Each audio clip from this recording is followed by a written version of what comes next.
Bu mahnımı dostu kardeşler adından değerli kardeşimiz Talış Rüstem'in adına est edirəm.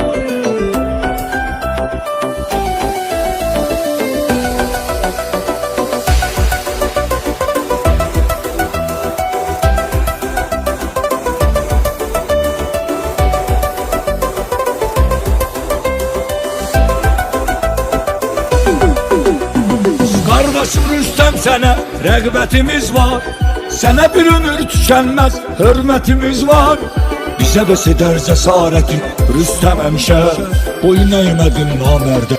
Rüstem kim olduğun bilinir adından, sənə mərdlik satıdır ulu əcdadından. Kasıba fəqirə əl tutduğun ehtiyacı olandan.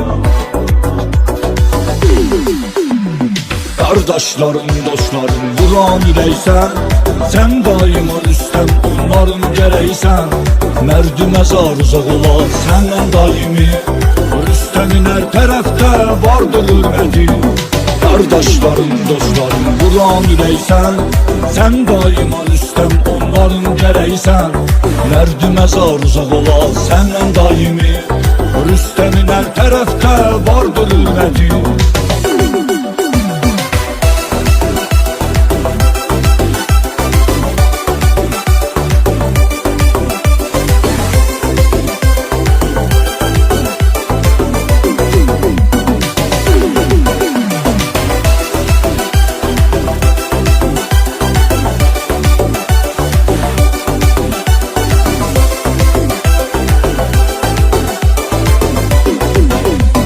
Kardeşim Rüstem, sənə rəğbətimiz var, sənə bir ömür tükənməz hörmətimiz var.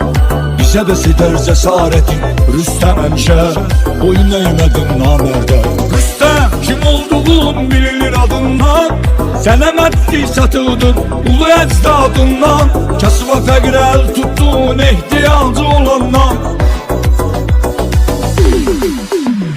Kardeşlerim, dostlarım, vuran ürəksən, sən daima Rüstem, onların gərəksən. Mərdi məzar uzaq olar səndən daimi, Rüstemin hər tərəfdə vardır hürməti. Kardeşlerim, dostlarım, vuran ürəksən, sən daima Rüstem, onların gərəksən. Mərdi məzar uzaq olar səndən daimi, Rüstemin hər tərəfdə vardır hürməti.